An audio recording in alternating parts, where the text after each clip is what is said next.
సంక్రాంతికి అనిల్ రావిపూడి సినిమా అనేది ఒక ఆనవాయితీగా మార్చేటువంటి ప్రయత్నం చేస్తున్నాడు ఆయన. ఆ సత్కరించుకోవడం కోసం వాళ్ళిద్దరిని హీరోలుగా పెట్టి ఇప్పుడు ప్రాజెక్ట్ మొదలు పెడుతున్నాడు ఆయన. సర్క్యులేట్ అవుతున్న వార్తలు అయితే కీర్తి సురేష్ గారిని అప్రోచ్ అయ్యారు. ఇదేమో కామెడీ విత్ ఫ్యామిలీ ప్యాక్లో వస్తుంది. భరద్వాజ గారు మొన్నటి వరకు మనం చూసాం అనిల్ రావిపూడి గారు ఈ సంవత్సరం పెద్ద హిట్ కొట్టారు జనవరిలో. అవును, నెక్స్ట్ ఇయర్ కూడా కాసుకొని మళ్ళీ వస్తానని చెప్పి అనౌన్స్ చేశారు. ఏంటి పరిస్థితి? సినిమా షూటింగ్ స్టార్ట్ అయిందా? ఎప్పటివరకు, ఎక్కడ, ఏంటి అనేది? సంక్రాంతి అనేది ఆయన గోల్ పెట్టేసుకున్నాడు. సంక్రాంతి 2027 సంక్రాంతికి అనిల్ రావిపూడి సినిమా అనేది ఒక ఆనవాయితీగా మార్చేటువంటి ప్రయత్నం చేస్తున్నాడు ఆయన. దాదాపుగా జనాలు ఫిక్స్ అయిపోయి ఉన్నారు. సంక్రాంతికి హిట్లు ఇచ్చారు ఆయనకి అంతే. లేదు, అనిల్ రావిపూడి సినిమా అంటే అది సంక్రాంతికి వస్తుంది కదా అని ప్రజలు అనుకునే పరిస్థితికి వచ్చేసింది. ఈ పరిస్థితిలో ఈసారి ఆయన చేస్తున్నటువంటి సినిమా మేబీ అది 10th మూవీ అనుకుంటాను ఆయనది. 10th మూవీ కాబట్టి ఈ 10th మూవీ సందర్భంగా ఒక స్పెషల్ ప్యాకేజ్తో వస్తున్నాడు ఆయన. అలాగే తన కెరియర్లో అంటే ఈ 9 సినిమాల కెరియర్లో ఆయనకి సక్సెస్ఫుల్గా తన కెరియర్ నడవటానికి దోహదపడినటువంటి హీరో వెంకటేష్. ఆయన్ని తీసుకున్నాడు ఈ 10వ సినిమా కోసం. తీసుకోవడంతో పాటు డైరెక్టర్గా తనకు అవకాశం కల్పించి తను నిలబడటానికి దోహదం చేసినటువంటి హీరో కళ్యాణ్ రామ్. అవును, అందుకని ఆయన్ని తీసుకున్నాడు. అంటే 10 సినిమాలు విజయవంతమైన కెరియరు, హిట్ మిషన్ అనేటువంటి ఒక టైటిల్ తనకి ఇండస్ట్రీ డెడికేట్ చేయటము, దీని అంతటికీ కలిపి ఈ విజయానికి సహకరించినటువంటి నడిపించినటువంటి ఇద్దరు హీరోలని ఆయన ఈ సందర్భంగా సత్కరించుకోవాలనుకున్నాడు.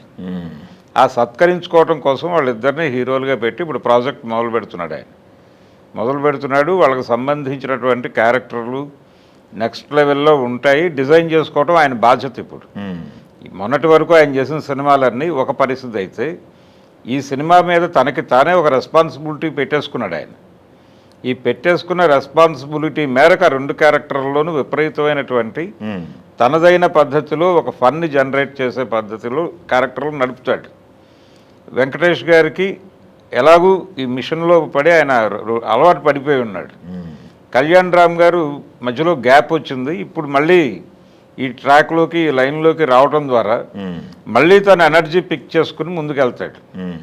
ఇలా బ్రైట్గా ఉంది. ప్రాజెక్టుకి సంబంధించినటువంటి డిజైనింగ్ బాగుంది.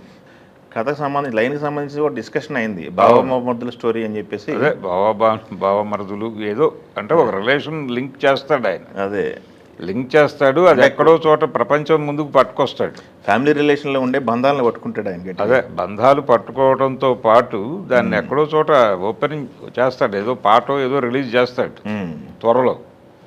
ఇప్పుడు ఆ సినిమాకి కూడా శంకర్ వరప్రసాద్ గారికి కూడా కథ ముందే చెప్పాడు ఆయన. ఇలా ఉండబోతోంది అని చెప్పి ఆ మీసాల పిల్ల పాట రిలీజ్ చేసిన క్షణమే ప్రపంచానికి కథ ఏంటో చెప్పేశాడు ఆయన. చెప్పేసి దీన్ని మేము ఎలా ఎంటర్టైనింగ్గా మలుస్తామో మీరు చూడండి థియేటర్కి వచ్చి అని ఒక ఛాలెంజ్ విసిరి నడిపించాడు. ఇప్పుడు కూడా అందులో భాగంగానే వీళ్ళిద్దరి మధ్య రిలేషన్ ఏమిటి అనే ఒక డిస్కసివ్ పాయింట్ని పట్టుకొచ్చి, ఇది బావమరుదులు అంటే గనక కృష్ణార్జున యుద్ధం ఈ తరహా సినిమాలు చూస్తున్నాం మనం. ఆ తరహా కంటెంట్ ఏదో నడుస్తుంది. ఇది సీరియస్సా ఏమిటి? ఆయన ఫన్ మోడ్లో చేస్తారు. ఫన్ మోడ్లోనే వెళ్తాడు డెఫినెట్గా. ఫన్ వదలడు అసలు. ఫన్ వదలడు. కాకపోతే క్యారెక్టరైజేషన్లో ఇంకొంచెం కాన్షియస్గా ఉండే అవకాశం ఉంది ఈసారి. గత సినిమాలతో పోలిస్తే ఇక్కడ ఆయన బాధ్యత ఎక్కువ ఉంది. దీంతో పాటు ఇప్పుడు హీరోయిన్ల సెలక్షన్ కంప్లీట్ అయింది అనేది ఒక కొత్త వార్త ఈ ప్రాజెక్టుకి సంబంధించి. దానికి సంబంధించి అధికారిక ధృవీకరణలు లేవు. వాళ్ళేమో అధికారిక ప్రకటనలు చేయలే. బయట సర్క్యులేట్ అవుతున్న వార్తలు అయితే కీర్తి సురేష్ గారిని అప్రోచ్ అయ్యారు. వెంకటేష్ గారు ఆవిడే చేయబోతున్నారు, వెంకటేష్ గారికి పేరుగా. అలాగే కళ్యాణ్ రామ్ గారికి కృతి శెట్టిని వాళ్ళు ఫిక్స్ అయ్యారు. ఆవిడే చేయబోతోంది అన్న పద్ధతిలో మీడియా ఒక కాస్టింగ్ డైరెక్టర్ బాధ్యత తీసేసుకుని ఆ బాధ్యత నిర్వహించేస్తోంది. ఓకే. అయితే ఆయన వైపు నుంచి అధికారిక ప్రకటన వచ్చే వరకు వీరు ఉన్నారా లేదా అనేది కన్ఫ్యూజన్. అవునండి, మా కళ్యాణ్ రామ్ గారి క్యారెక్టర్ కూడా చాలా పేర్లు బయటికి నాన్ని, ఫాజ్ల్ అని, లేకపోతే కార్తీ అని, ఇలా నాని ఫైనల్గా ఒక క్యారెక్టరు ఒక పేరు బయటకు వచ్చేసింది. ఇప్పుడు వాళ్ళ పేరుకి సంబంధించిన చర్చ ఒకటి నడుస్తుంది. దాంతోపాటు ఇతర పాత్రలు ఉమ్, మీడియా వైపు నుంచి ఏ ఏ క్యారెక్టర్లకి ఎవరిని ఫిక్స్ చేస్తారు. ఉమ్, ఇప్పుడు బావమరుదులు అనగానే కథ మీద కూడా కొంత కసరత్తు జరుగుతోంది బయట. ఉమ్, ఈ కథకి సంబంధించి సన్నివేశ కల్పనలు కూడా జరిగిపోతాయి.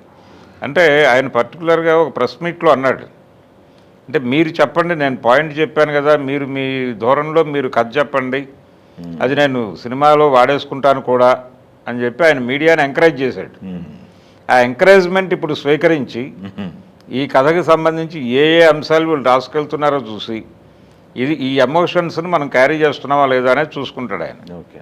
ఒక చెకింగ్ పాయింట్ ఒకటి పెట్టుకుని ఆ ధోరణిలో ఇప్పుడు వెళ్తోంది. అయితే వెంకటేష్ గారి కెరియర్ చూస్తే అంటే ఇప్పుడు ఆయనకున్న లైనప్ చూస్తే అవును. ఇతర హీరోలు కొంత ఈర్ష్యపడే ధోరణిలో ఆయన ప్రాజెక్ట్స్ ఉన్నాయి ఉమ్, ఎట్ ప్రజెంట్. ఓకే. అంటే దృశ్యం 3 ఇవన్నీ అది పక్కన పెట్టేస్తే ఒకవైపు త్రివిక్రమ్ గారితో సినిమా ఆదర్శ కుటుంబం, ఆదర్శ కుటుంబం, తర్వాత అనిల్ రావిపూడితో సినిమా. అంటే ఈ సంవత్సరమే అది కనుక రిలీజ్ అయిపోతే ఆదర్శ కుటుంబం, ఆదర్శ కుటుంబం, నెక్స్ట్ ఇయర్ ఓపెనింగ్లో మళ్ళీ ఈయన పూర్తి స్థాయిలో ఎంటర్టైన్ చేయబోతున్నాడు అని. ఇదేమో కామెడీ విత్ ఫ్యామిలీ ప్యాక్లో వస్తుంది. అది కూడా అదే ధోరణిలో ఉంటుంది సినిమా. రెండు సినిమాల దర్శకులు ఒక అద్భుతమైన ట్రాక్ ఉన్నటువంటి డైరెక్టర్లు. వెంకటేష్తో కథా రచయితగా తను సక్సెస్ అయ్యి దానికి ట్రిబ్యూట్ చెప్తూ ఆ సినిమా చేస్తున్నాడు ఆయన, ఆదర్శ కుటుంబం. ఓకే. ఇక్కడ కూడా దాదాపు అదే పరిస్థితి. ఓకే. ఒకే తరహా కండిషన్లో ఇద్దరు పెద్ద దర్శకులతో సక్సెస్ఫుల్ డైరెక్టర్లతో వెంచర్లు చేస్తూ వెళ్ళటం అనేది వెంకటేష్ గారికి ఒక స్పెషల్ ఇది. అలా 2 సినిమాలకే ఆ ప్రత్యేకత ఉంది. పర్టికులర్గా ఇక్కడ ఇంకొంచెం ఎక్కువ రెస్పాన్సిబిలిటీ డైరెక్టర్ తీసుకుంటున్నాడు, అనిల్ రావిపూడి. కాబట్టి ఈ సినిమా నెక్స్ట్ లెవెల్లో ఉంటుంది అనే దానికంటే కూడా ఆ టైంలీ అదొక పెద్ద సక్సెస్ ఇచ్చి జనాల్ని సంక్రాంతి పండగకి సెలబ్రేటివ్ మూడ్లో ఎంటర్టైన్ చేసి వాళ్ళ దగ్గర నుంచి ఎలా డబ్బులు గుంజాలి అనేటువంటి కార్యక్రమం ఆయన డెఫినెట్గా చేస్తాడు. అదేది పాత రోజుల్లో జేబులు వేటాడటానికి వస్తున్నాడు, వేటగాడు, ఇలాంటి టైటిల్స్ అన్నీ పెట్టేవాళ్ళు. అవునా? ఓకే. ఆ పద్ధతిలో సంక్రాంతికి వస్తున్నాడు ఈయన గేలం పట్టుకుని అన్న పద్ధతిలో నడుస్తుంది. ఓకే. థ్యాంక్ యూ అండి.